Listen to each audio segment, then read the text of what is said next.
Hello అండి, welcome to profitmaster.in. ఇక ఈరోజు మార్కెట్స్ కానీ గమనిస్తే అటు గ్లోబల్ క్యూస్ పరంగా చాలా వరకు ఫ్లాట్గా ఉన్నాయి. కొన్ని మార్కెట్స్లో ప్రాఫిట్ బుకింగ్ అనేది ఉంది. అయితే మన మార్కెట్స్ ఓపెనింగ్ ఫ్లాట్గా ఓపెన్ అయింది. తర్వాత ఫస్ట్ ఫ్యూ మినిట్స్ మాత్రం మార్కెట్స్ కొంత హయ్యర్ లెవెల్స్లోనే సస్టైన్ అయింది, అంటే పాజిటివ్గానే ఉంది.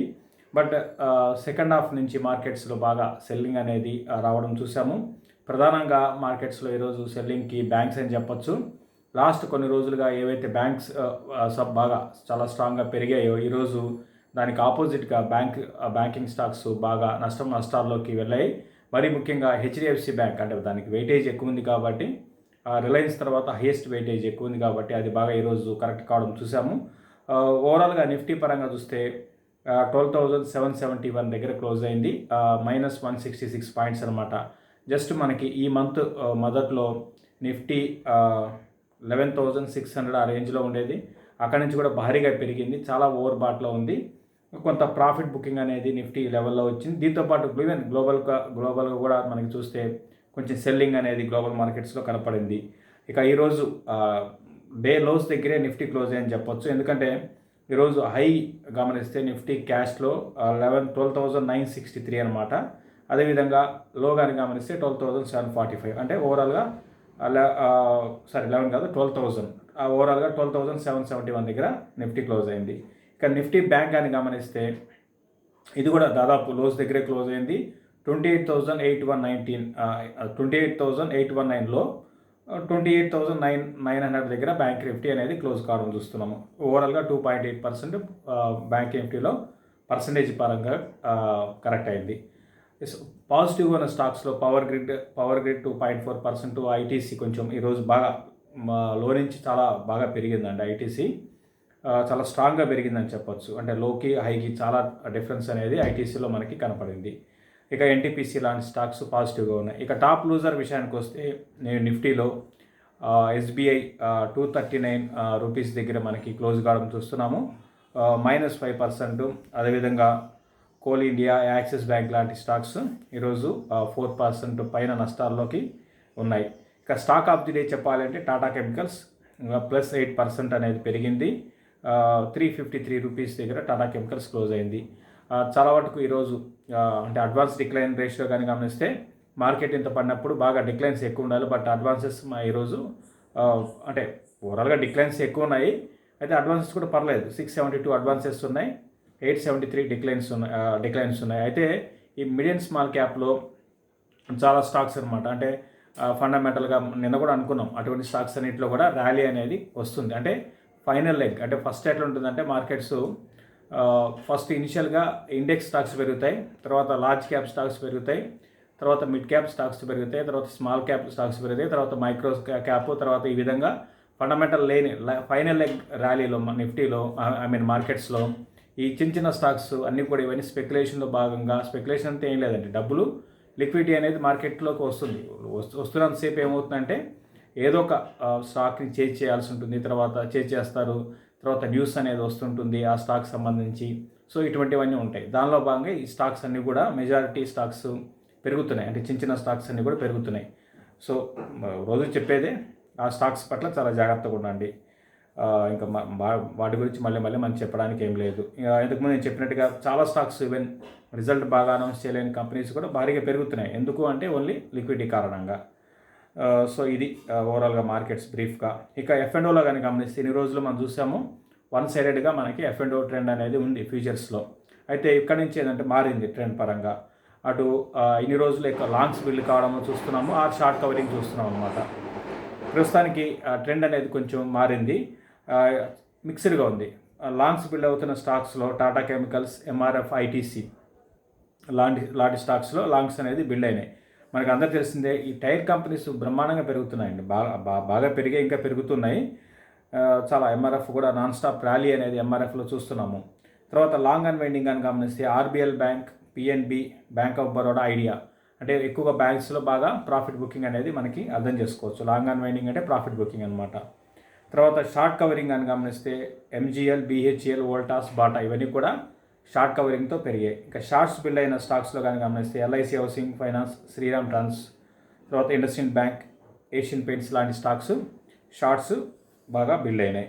ఇక ఓవరాల్గా మార్కెట్స్ ఏ విధంగా ఉండవచ్చు ఇక్కడ నుంచి ఒకసారి గమనిస్తే నేను కూడా మార్కెట్స్ అంటే ఒక ర్యాలీ, నాన్ స్టాప్ ర్యాలీ, అంటే ఎవరు ఊహించని ర్యాలీ అనమాట. తక్కువ టైంలో ఇంత పెరిగింది. మన మార్కెట్స్ అంటే మిగతా అన్ని పెరిగాయి, బట్ మన మార్కెట్ కొంచెం ఎక్కువగా పెరిగింది. బట్ కొంచెం ఇక్కడ బ్రేక్ పడింది అనుకోవచ్చు. అంటే ఈ ర్యాలీకి అంటే మనం చూసాము కంటిన్యూగా పెరుగుతూ వచ్చింది. ప్లస్ F&O క్లోజింగ్ అనేది మనకి నెక్స్ట్ వీక్ ఉంది కాబట్టి కొంత హయ్యర్ లెవెల్స్లోకి వచ్చినప్పుడల్లా కూడా కొంత సెల్లింగ్ ప్రెషర్ అనేది రావడానికి అవకాశం ఉంది. మరీ ముఖ్యంగా కొన్ని స్టాక్స్ లైక్ HDFC బ్యాంకే అనుకోండి. HDFC bank just 1 year back కన్నా 1 year బ్యాక్ అరౌండ్ 1200 అట్లా ఉండేది. అప్పుడే ఇంకా వాల్యుయేషన్స్ పరంగా అట్రాక్టివ్ ఉందండి.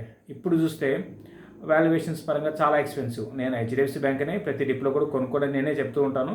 బట్ వాల్యుయేషన్స్ పరంగా చూసుకుంటే ఈ విధంగా బాగా ఎక్స్పెన్సివ్ స్టాక్ అయిపోయింది. ఈవెన్ HDFC బ్యాంక్ అని కాదు, దాదాపు చాలా స్టాక్స్ కూడా వాల్యుయేషన్స్ పరంగా బాగా ఎక్స్పెన్సివ్ అనమాట.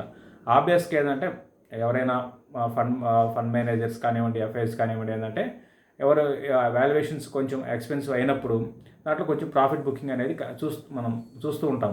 అయితే లిక్విడిటీ కారణంగా అంటే వాళ్ళు ప్రాఫిట్ బుక్ చేస్తున్నా మరోవైపు వేరే లిక్విడిటీ అనేది మార్కెట్స్లో పెంచుతుంది.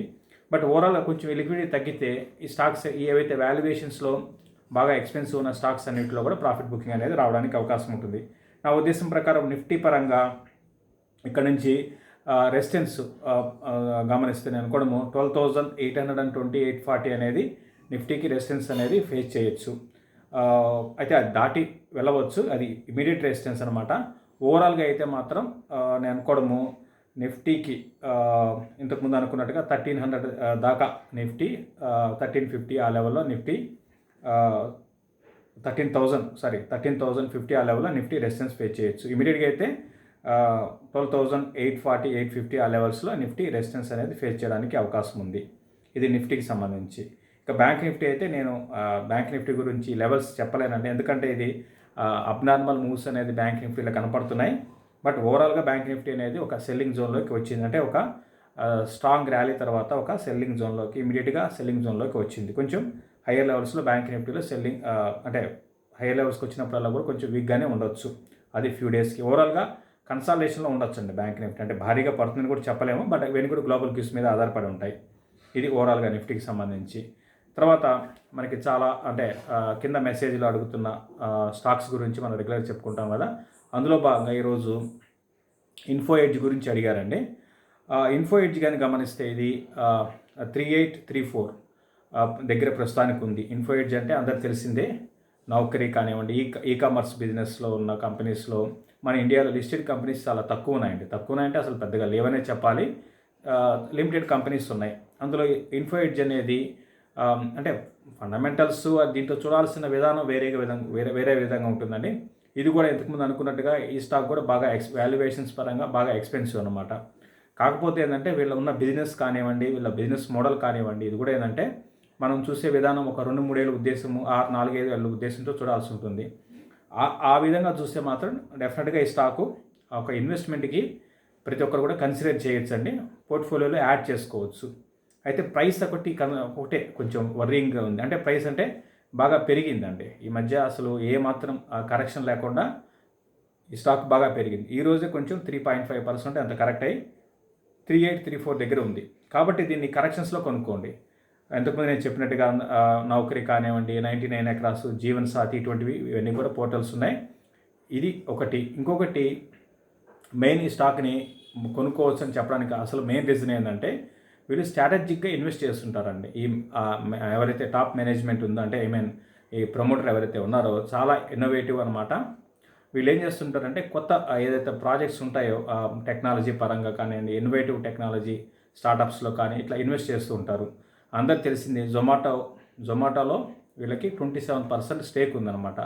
సో జొమాటో బిజినెస్ మోడల్ మనకు తెలిసిందే. మనకి స్విగ్గీస్ కానీ జొమాటో కానీ ఇవన్నీ కూడా ఏంటంటే టైం బీయింగ్ ఇవన్నీ కూడా భారీ నష్టాల్లో ఉన్నాయి. కాకపోతే ఏంటంటే ఒక 5 ఏళ్ళు 6 ఏళ్ళు ఉద్దేశం ఉంటే ఇవన్నీ కూడా ఏంటంటే మనీ బంద్ చేస్తుంటారు వీళ్ళు. ఎవరు కూడా రెవెన్యూస్ ఎంత ఉన్నాయో అంతే లాస్లో ఉంటారండి వీళ్ళు. డబ్బులు ప్రతి నెల కూడా వేరే వాళ్ళు ఫండ్ చేస్తుంటారు, ఫండింగ్ తీసుకొస్తారు, బిజినెస్ నడిపిస్తారు. సో ఈ విధంగా ఉంటుంది. అయితే ఒక ఫ్యూచర్ ఒక 4-5 ఏళ్ళ తర్వాత ఏం చేస్తారంటే వీళ్ళు ఈ బిజినెస్ మోడల్ ఏంటంటే ఎవరైతే ఈ హోటల్ కానివ్వండి, రెస్టారెంట్స్ కానివ్వండి, వీళ్ళ దగ్గర నుంచి ఒక 5% 10% వీళ్ళ ఒక బ్రాండ్ బిల్డ్ చేసుకున్నాక వాళ్ళ దగ్గర వీళ్ళు కమిషన్ తీసుకోవడం స్టార్ట్ చేస్తే ఒకసారి వీళ్ళకి బ్రహ్మాండమైన లాభాలు వస్తాయి అన్నమాట. ఇది బిజినెస్ మోడల్ అనమాట. సో దాంట్లో భాగంగా మనకి జొమాటోలో వీళ్ళకి స్టేక్ ఉంది. సో ఇటువంటి స్ట్రాటజిక్ ఇన్వెస్ట్మెంట్స్ ఈ ఇన్ఫో ఎడ్జ్ వాళ్ళు చేస్తుంటారండి. అది మెయిన్ వీళ్ళకి. కాబట్టి నా ఉద్దేశం ప్రకారము మీకు లాంగ్ రన్లో ఉంటే బాగా కరెక్షన్స్ వచ్చినప్పుడు దీన్ని కొనుక్కోండి, లేదా స్లోగా కొన్ని స్టాక్స్ అన్న అక్యుములేట్ చేసుకోండి. సో దట్ ఏంటంటే మనకి అంటే లో ఎవరు చెప్పలేరు కాబట్టి బాగానే ఉండే అవకాశాలు ఉన్నాయి. ఇది ఇన్ఫో ఎడ్జ్ గురించి. ఇంకా చాలామంది ఈ పీవీఆర్ స్టాక్స్ గురించి అడుగుతున్నారు. అయితే ఒకరు ఇంట్రెస్టింగ్ ఏంటంటే పీవీఆర్ స్టాక్ కింద పీవీఆర్ స్టాక్స్ కొనడము ఒకరు మెసేజ్ పెడితే దాని కింద ఇంకొకరు మెసేజ్ పెట్టారు. పీవీఆర్ స్టాక్ కొనడం ఈ టైంలో ఏంటంటే గ్యాంబ్లింగ్ అని ఒక మెసేజ్ పెట్టారండి. నేను కూడా ఏకీభవిస్తాను. ఎందుకంటే ఆ పీవీఆర్ అంటే కోవిడ్ అని కాదండి, కోవిడ్ పక్కన పెట్టండి. కొంచెం ఏమైందంటే ఈ మధ్య మనకి ఈ ఓటీటీ ప్లాట్ఫామ్ అనేది బాగా మనకు చాలా మార్పులు వచ్చింది. కాబట్టి ఏంటంటే ఇది ఈ బిజినెస్ మోడల్ అనేది కొంచెం రాను రోజుల్లో కొంచెం కష్టకాలంగా ఉంటుందండి. అయితే స్టాక్ పెరిగింది, దీంతోపాటు మనం కొన్ని స్టాక్స్ ఉన్నాయి లైక్ ఇండిగో కానివ్వండి, ఇవన్నీ కూడా ఏంటంటే ఫండమెంటల్స్ పక్కన పెట్టి బాగా పెరిగాయి. దీనికి అన్నిటికీ ఒకటే ఆన్సర్, లిక్విడిటీ వస్తుంది కాబట్టి పెరిగింది. కాబట్టి కొంచెం మనం స్మార్ట్ వర్క్ చేసి ఎవరికి ప్రాఫిట్లో ఉంటే ప్రాఫిట్ బుక్ చేసుకోవడం అనేది కరెక్ట్ అండి. అంతేగాని ఫ్రెష్ ఇన్వెస్ట్మెంట్స్ అనేది చేయడం అనేది కరెక్ట్ కాకపోవచ్చు నాకు తెలిసి. ఇంకా ఇక్కడి నుంచి పెరగచ్చేమో, నేను వద్దన్నాక స్టాక్ పెరగచ్చేమో, అది వేరే విషయం అండి. బట్ ఏంటంటే రిస్కీ బెట్స్ అవుతాయండి ఇవన్నీ కూడా. ఏంటంటే అటు ఈవెన్ ఇండిగో ఎంత పెరిగింది అంటే చాలా షాకింగ్ ఉంది అసలు. ఆ ఫైనాన్షియల్స్ కానివ్వండి, దగ్గరగా 28,000 పైన డెట్ ఉంది, కానీ పెరుగుతున్నాయి. కాకపోతే ఏంటంటే మనం జాగ్రత్తగా ఉండాలి.